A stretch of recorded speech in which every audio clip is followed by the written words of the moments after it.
Yeah, we're good. Oh, see, so for anyone that's new here, welcome to the podcast. This is the How Are You Really podcast. Wait, so now we're going? No, we're definitely going now. Okay. Yeah, we started. So Yeah. Denzel, who's behind the camera, yeah. beautiful young lad. Humber. Yes, sir. He's in Humber doing broadcasting. Yeah, so like the moment I asked him if we were recording, it's like the most like TV thing. Motherfucker was like, because he didn't want the mic to pick up him being like, "Yeah, we're good." Yeah, this is so professional. It's crazy. Well, thank you so much. Yeah. I appreciate you. I don't like you right now. That's how crazy. This is very professional. He's professional. I'm like the least professional. I think you. I would say so. Look, thanks, Jade Bern, everyone. Give it up for Jade. Obviously, there's no one really clapping here because we don't really have an audience. Oh, Jade will clap for himself. If you don't know who Jade is a digital artist.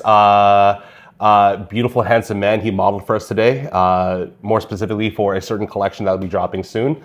And you killed it, so I want to say thank you for that. Yeah, I would say my first and last ever time modeling, so... Why? Why last? Man, you killed it. It's a little awkward, but okay, I liked it. What was awkward about it? Taking pictures. Yeah, but I also tried to make you do a TikTok. Yeah, he tried to make me do a TikTok dance, and I wasn't going to dance. That was too far for me, I think. Unfortunately. Well, you're going to be surprised on what I want you to do after it, because Luis, who has shot our Morgan Riley shoot, he can attest to this. I get most of my guests that do podcasts with me to get on my back and take a picture. No, I'll do that. You'll do that? Yeah. Oh my God, thank you. That's not a TikTok dance, though. It's not. It's just you on my back, and I'm very like low-key unprofessional because I have a phone. It's been a while since I've done this. For anyone that's really into the How Are You Really podcast, it's typically done whenever we have any collection drops. So we took a little bit of break because, wintertime. What kind of winter did we have in Toronto? Not that big of a winter. Didn't really snow much. It didn't really snow much, which is cool, but global warming isn't dope. The summer's dope. The summer's great. We rock with the summer. Anywho, Jade, welcome. Thanks for Thank you doing for having me. The day was fun. Was it? Yeah. Other than the TikTok dancing, the day was fun. The collection's really cool. Yeah. I'm excited to have some of the collection, wear it, Yeah. show it around Toronto. Oh. It's cool. You're going to look cute, don't worry. Yeah. What's also cool about Jade being here, Jade, again, if you don't follow him on Instagram or any of his socials, he doesn't typically put his face out there, which is cool. It's his thing. Like being the guy from Peace Collective, the guy from Peace Collective because my face is everywhere for the brand. But for this gentleman here, I originally thought you were female, which isn't a bad thing. Yeah, well, when I typically introduce myself, hey, my name is Jade, like the girl's name. Oh. And then I say my parents gave me a girl's name. But then I think people remember my name, which is lovely. So it's like a win-loss-win kind of vibe. 100%. Well, we're recording this during the week of International Women's Month /week. So thank you for helping out in that context. I don't know if you can say that, but yeah. Said it. Said it. And I mean that with the most love and respect before anything else happens. But yeah, no, I don't show my likeness Yeah. at all on my Instagram. Yeah. Like it's really just my illustrations. Yeah. And I've shown my face like a couple times. But honestly, some of that stuff I've even removed. Just like the way my feed looks, it's just illustrations. I think that's what people follow me for. Now, okay, so that was going to be the follow-up question. Is it only because of how the feed looks? Is it more aesthetically pleasing? Or is it because people know the art and the moment you throw something else in there, it just doesn't hit? I think it's like a double whammy. Like, one, I feel like it's stressful, like showing yourself and like you're being more intimate and like it's easier to show my art for some reason than to show me as a person. Yeah. And also, I think it's like the mysterious, like who made this kind of person. I like that. Or people almost like, because a lot of my stuff is like character stuff, so people almost like see it as like the characters being like people and alive rather than like me being the character, I like to think. No, I like that too. Before we even get into your art specifically, give us a quick rundown. Like, how did everything start? Why did you start drawing? Any inspiration behind your drawings? My take from it, you do a lot of like self-help quotes on top of the image that you do. Was that purposeful? Has it always been like that? So walk us kind of through like the inception of Jade Bern, not necessarily from childhood, like being born. Yeah. But more so of like the artist that Jade Bern is. Yeah, so inception of my art, I started like during COVID. I had already had an iPad for school. And then I saw some YouTube videos on like Procreate and people making some stuff. So I just like downloaded Procreate, which is like not expensive. It's like just a one-time purchase too. So it's not like a big like stop to get people into it. Yeah. And I just like did a couple YouTube tutorials and then posted some stuff to Instagram. And I was doing like, some of my friends asked me to do like portraits, like silly like cartoon portraits or like a logo for someone's like yoga like personal account they have or something that they're trying to do. And then I just kept posting, and then randomly I'd get like some messages just saying like, hey, like, can you do some merch for me or do this or do that? And then I started doing that, and then it just kind of snowballed from there. And then I started getting like a couple bigger brands. Yeah. And then like the first time ever like Netflix reached out to me, I was just Crazy. like, this is absurd. Like, I didn't think that this could be like a full-time thing. Yeah. And that was the nice thing about COVID too. It's like COVID, like super unfortunate time 100%. in the world, 100%. But like I didn't have to have a job. So like I had all the time to just focus on like learning art and learning to post on social media. And because I think it's a lot harder, like I have friends or like know people that like they're trying to like grow their Instagram account or grow as an artist, but they're doing it like part-time because they have a 9 to 5 too. Yeah. So I didn't have that. So I think that accelerated it really quickly. And then, so it was like a lot of just like, it wasn't a lot of like quotes or like helpful quotes at first. And then I saw that path on Instagram, like a lot of people were doing that. Yeah. And I thought that I could put my own spin on it. Yep. And then the first few times I did it, I got like some comments and some messages saying like it was helpful. Cool. And I was like, oh, this is like not only just the engagement, but just like getting the messages is like really cool. Like even seeing people, it helps their day is kind of like weird to me, but like in a good way. I get it. And then, so I kind of just kept going with that. And then the engagement like kept going. Yeah. And that's really when it started to grow. Like when I found that style. It's crazy what COVID has. Well, one, thank you for sharing that. For a lot of people, obviously COVID was hard, but for, I guess, people wanting the break, it was good because, like, at least for myself, I started posting more, I started creating more, I started doing more things. No, I've talked to like a lot of people that like it was a very similar thing. Like they just had more time, and it was like more time to focus on yourself rather than focusing on your job or focusing on like what you're going to do with your life because you couldn't do anything with your life. You're just stuck inside. Yeah. Which, again, is still crazy to me that we all went through that. At the exact, like, the world stopped, right? And we, like, stopped within context of, like, there's this thing that's happening worldwide, and we all have to abide to, like, specific rules.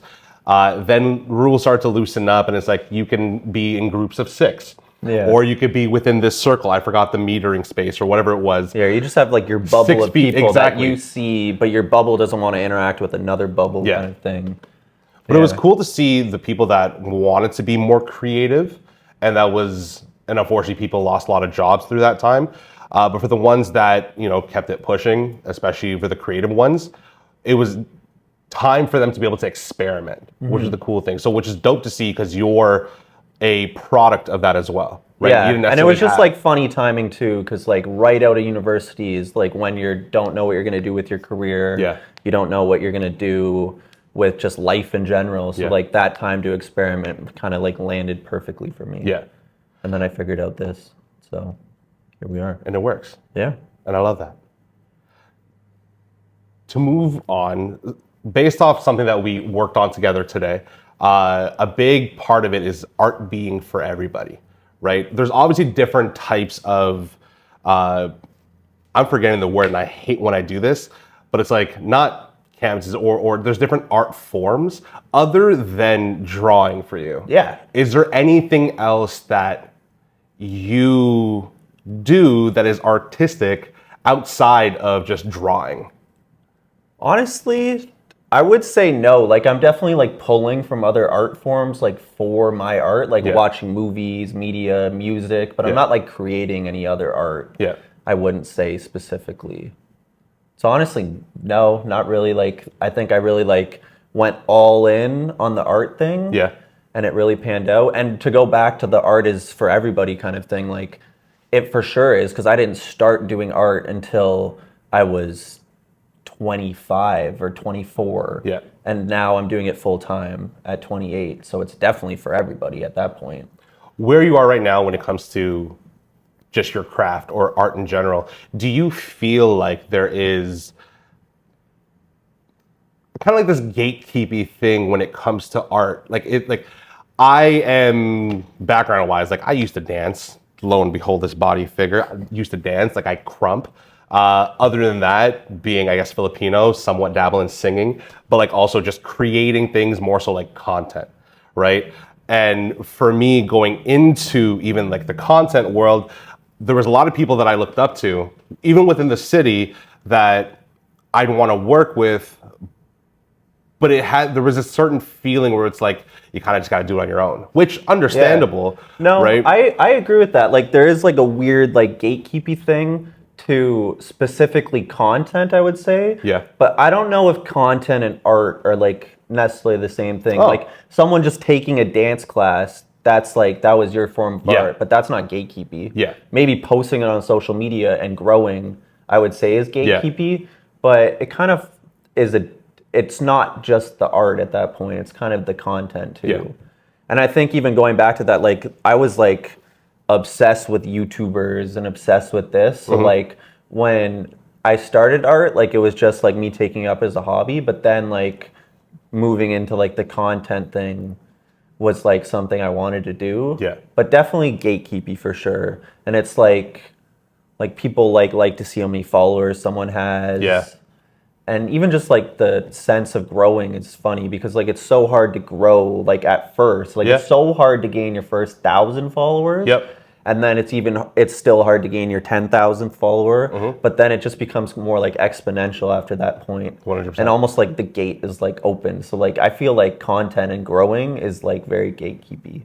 Okay, I get that. In that sense. Yeah. Like a different way to look at gatekeeping, Yeah. but like I think it is like Yeah. content is gatekeeping. Yeah. But maybe not like just like hobby art. Yeah. I wouldn't say is gatekeepy or shouldn't be. Like people shouldn't look at it like that. Yeah. Like even if like playing a sport is your art or something, like you just join like a recreational soccer team, like. Well, I think that's where, again, going back to like artists for everybody, like anything really can be considered art. Yeah. Right? Art is what a lot of people say is very subjective, right? Within context, you could literally like someone playing football / soccer or even basketball it looks like dancing on the stage. Well, that's why I said that, because like you said the dance thing. Yeah. And I almost like in my weird like athletic background way, I look at it like a sport. Yeah. But like you look at it like an art. Yeah. So it's interesting to think about that. Interesting. Very interesting. I like that. Well, quick question, and this isn't going to be me asking how are you really. We had a conversation recently about followers, right? And you showed me someone interesting that actually follows you. Let's not even talk about that person specifically. Who would you consider the most famous person that follows you? Because you have a good chunk of followers, and your art is like what you do is universal, right? So it doesn't necessarily stop with just artists. It doesn't just, or even start with just artists or stop there. It's for everyone. Yeah. Art being for everybody. Who is, if you don't mind, who's like the most? Yeah, well, I think that's like the funny thing about Instagram too, is like you don't really realize that like when you're like reaching new people, like you're reaching like a celebrity like scrolling on their phone or something. Yeah. Like I reached this guy Johnathan, the most famous person I've ever been followed by. Absolutely insane. Stop. So no, but I told you Gigi Hadid followed me on Instagram, and you were like, "What? That's crazy." Dude, my mind blew. I was like, "Nah, you're talking shit. That's cap." You're like, "Look, Yeah, I'll show you. she's what, like 76 point whatever or 75 point whatever million followers." Yeah, insane. But And- also, like, I don't even really care that much. I don't really know anything No, about Gigi 100%. Hadid. But if I tell, like, my girlfriend or I tell, like, other people, they're like, oh my God, what the hell? Like, Yeah. is she seeing your stories? Like, post me on your story. See, that's where it gets a little like. Not in like a. I feel like I also asked you, yo, can you post exactly. me? But not like. You literally said like maybe just like slide her a little DM of me. I don't know. Whoa. Okay. I'm not cutting that out because this is a great conversation. But no, Gigi, if you watch I'm this, joking. if you watch this, because you know, Yeah, it's of your course boy- it's your Gigi's gonna see boy this. That Jade. makes sense. It does. It makes a We're lot of best friends. sense. I don't think we should make claims. Wait, we're best friends. No, me and Gigi. Oh. Not me and you. That's crazy. I just met you. Okay. What are we doing here? Oh. How do you know Gigi? Other than Gigi following you? Just hung out a couple times, Nice. you know. Yeah. Nice. Ibiza? Mm-hmm. Makes sense. Yep. Cool. I don't even know why I said Ibiza. I would have been like more like Yeah. some sort of fashion week, right? Some sort of fashion week. Gigi, I'm stuck with Gigi right now, but no, I'm not famous, nor like just the guy from Peace Collective. Yeah. Just the guy interviewing Jade, and also, Just the late night reminders guy. yeah, that's a sidebar for anyone that watches my actual content. With that being said, just to hop back on track with the conversation, obviously, I'm running it back to COVID again because it was such a hard time, especially with everyone's like mental health and everything, right? Not everyone that I understand, I have a few friends that didn't necessarily struggle with their mental health, but diving back to you, I know you had a lot of time to create. Was Yeah. that a result of not knowing what to do at that time? Or was it really just like university just ended? Oh my God, like the world is the way it is right now. I'm gonna just focus on this. Or did you have a rough patch? Yeah, no, I actually had some family issues like going on at the time. Yeah. And like maybe not like the healthiest thing, but to get through it was like doing like 10 hours of this Procreate tutorial. Yeah. And then like, fuck it, I'm just gonna do, I don't know if I'm swearing on this. Yeah, well, I already said, I already swore. I think we're cat's out of the bag. I think we have open form But conversation. yeah, no, then I'm doing another 10 hours and I've just done like 20 hours straight of art, which Yeah. is like definitely like a way to get through things. Maybe not like the best way to get through things, but that was definitely like a way like during COVID that I was like, and not, it wasn't even like my stuff wasn't COVID specific, but it lined up with COVID. So I was Yeah. like even more isolated, I kind of felt like. And it was like a time to just go all in on like learning something. With everything that you do / post with, again, with some of the mental health stuff and or like reminders, not necessarily my reminders, but like the quotes that you put on, Your reminders. cool.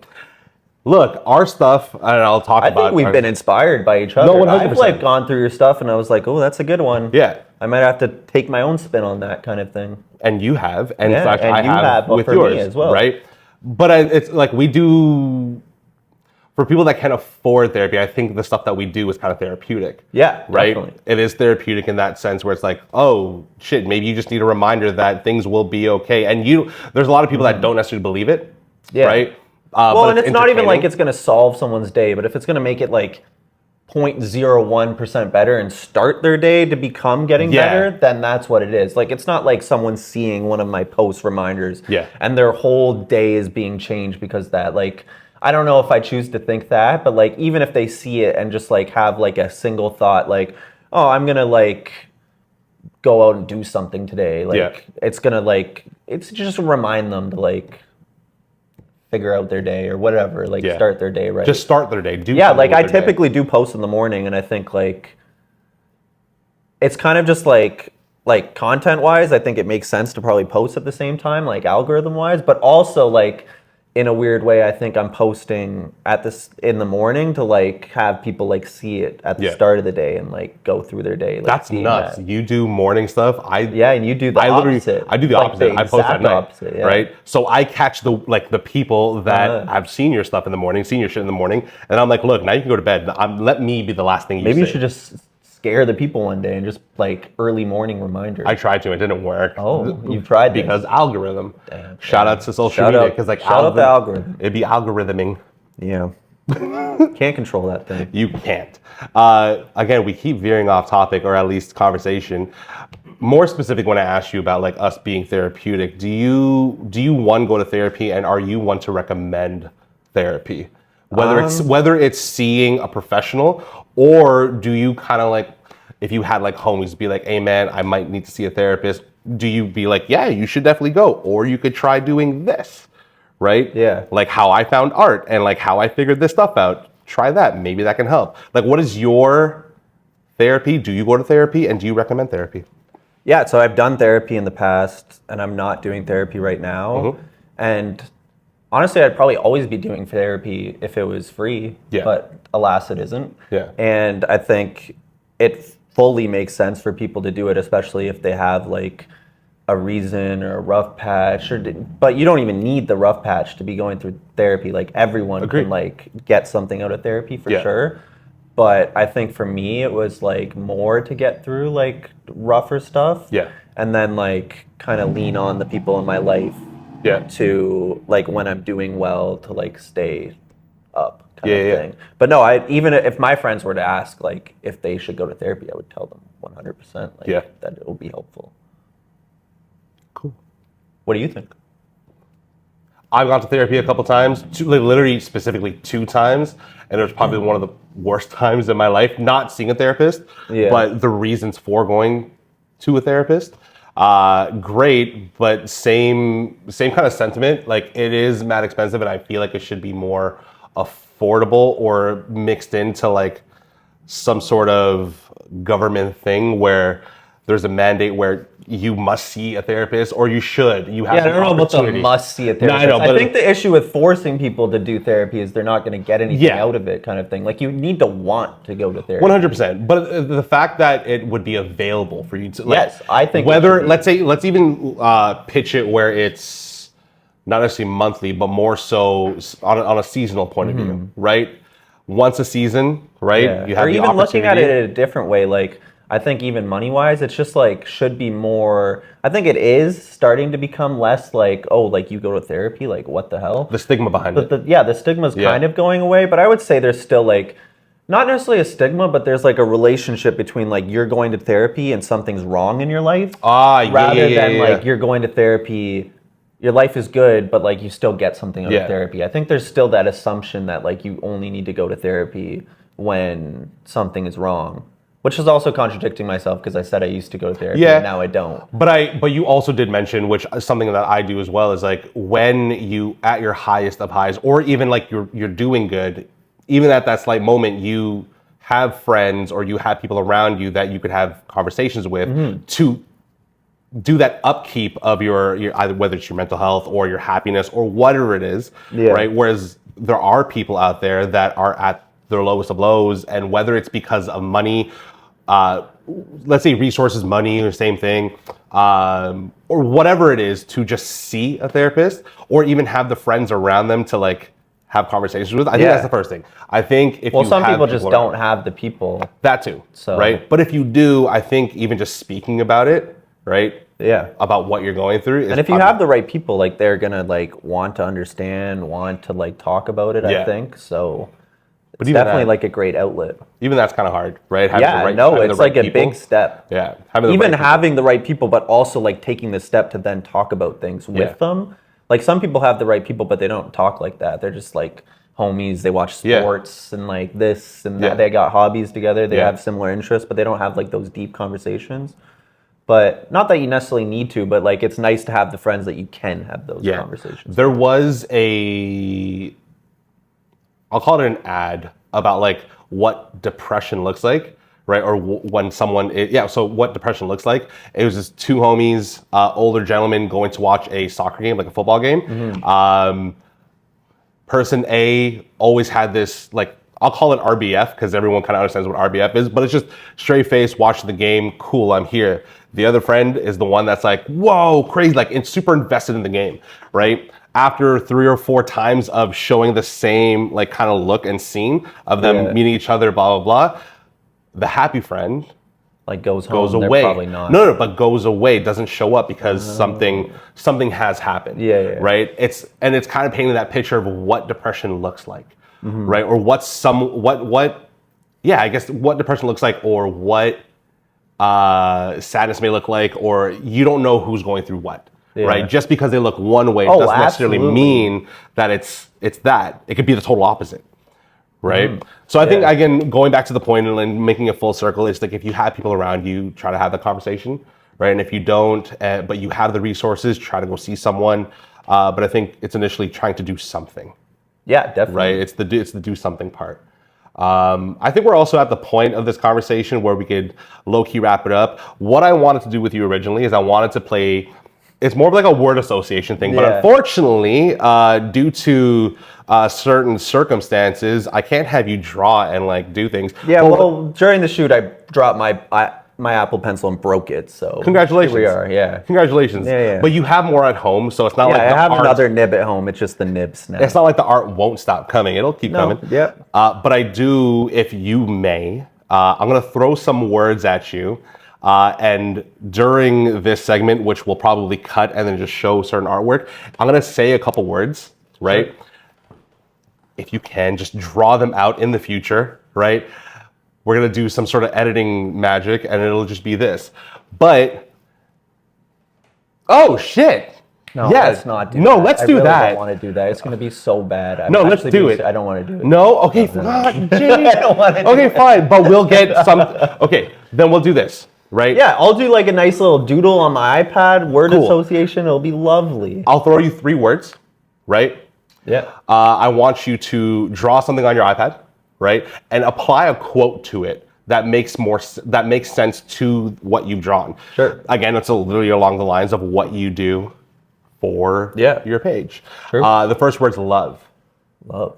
Yeah. Okay. So you don't obviously necessarily have to tell me what you'd want to draw, right? We'll insert it here in 3, 2, 1. Cool. The second word is peace. Okay. Right? So in 3, 2, 1. And the last word is art. Art. Yeah. And 3, 2, 1. And that's essentially it. Jade, thank you. Thank you for having me. The shoot was great. Yeah. It was really cool studio. Fantastic day with you. Oh. And it's a little bit too much time with you, but that's a whole other point. So he loves me. I love him too. And I love him too. We haven't known each other for quite some time. Yeah, but not long at all. Not long at all. I feel like I weirdly know you well. Yeah. And it's kind of really nice. I think we know our boundaries. I think that's another thing too. We know our boundaries. Well, we don't have any. All right, with that being said, I'm walking off set. Thanks, guys. Peace.